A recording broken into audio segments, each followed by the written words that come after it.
Houve um tempo em que a maldade da humanidade se espalhou pela terra como uma sombra sem limites. Os pensamentos do coração humano eram continuamente maus. A violência tomou o lugar da justiça. A corrupção substituiu o temor a Deus. O mundo, que tinha sido criado bom, agora gemia.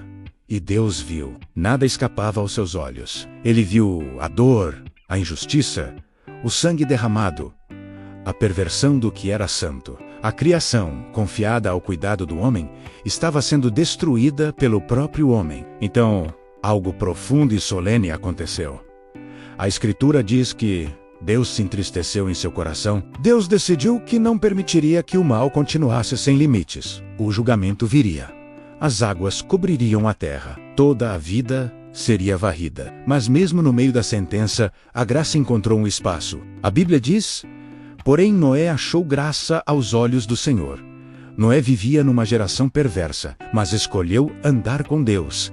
Ele não era perfeito, mas era justo. No mundo que rejeitava o Criador, Noé ainda o ouvia. Então Deus falou com Noé e revelou algo jamais visto.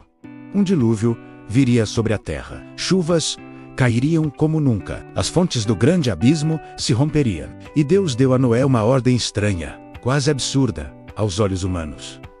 Construir uma arca não seria um barco comum. Seria uma estrutura gigantesca, feita de madeira, com medidas exatas. Um refúgio de salvação no meio do juízo.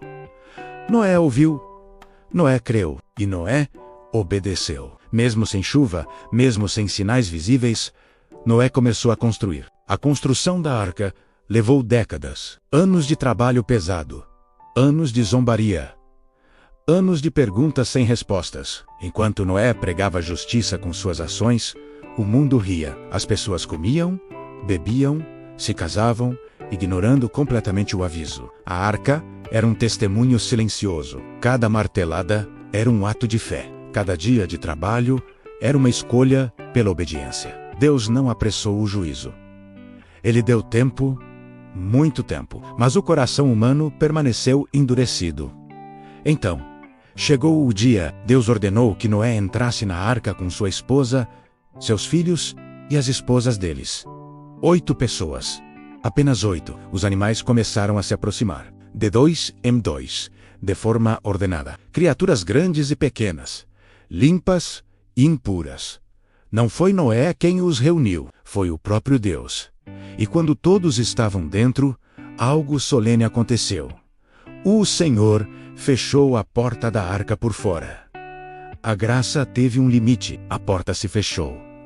Então veio a chuva. Não foi uma chuva comum. O céu se abriu, as fontes do abismo romperam. Águas jorraram de cima e de baixo.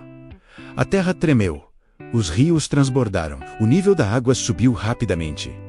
O mundo que antes zombava, agora clamava. Mas já era tarde. Tudo o que tinha fôlego de vida fora da arca pereceu. Montanhas foram cobertas. Cidades desapareceram. O juízo foi completo. Dentro da arca havia escuridão, balanço e talvez silêncio. Mas havia vida. Havia esperança. Noé e sua família flutuavam sobre as águas do juízo, sustentados pela fidelidade de Deus. A chuva durou 40 dias e 40 noites, mas as águas permaneceram sobre a terra por muito mais tempo. Dentro da arca não havia pressa. Não havia controle. Apenas confiança. O mundo antigo havia passado. Um novo mundo ainda não havia surgido. Até que no tempo certo, Deus se lembrou de Noé. Deus fez soprar um vento sobre a terra. As águas começaram a baixar. As fontes se fecharam. O céu se conteve e a arca finalmente repousou sobre os montes de Ararat. Mas Noé aguardou. Ele não saiu precipitadamente. Ele esperou pela direção de Deus. Enviou um corvo. Depois, uma pomba. Na primeira vez, ela voltou. Na segunda, trouxe um ramo de oliveira no bico. A vida estava retornando. Quando finalmente Deus ordenou que saíssem da arca, Noé fez algo marcante. Construiu um altar. Antes de construir casas, ele adorou.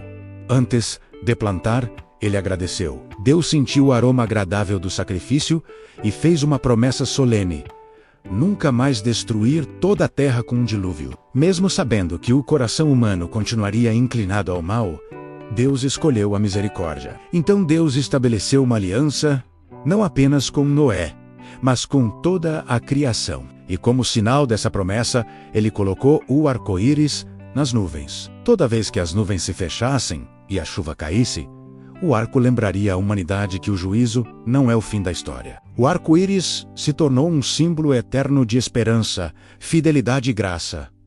O dilúvio foi juízo, mas também foi redenção. Foi um fim, mas também foi um recomeço. A arca aponta para a salvação.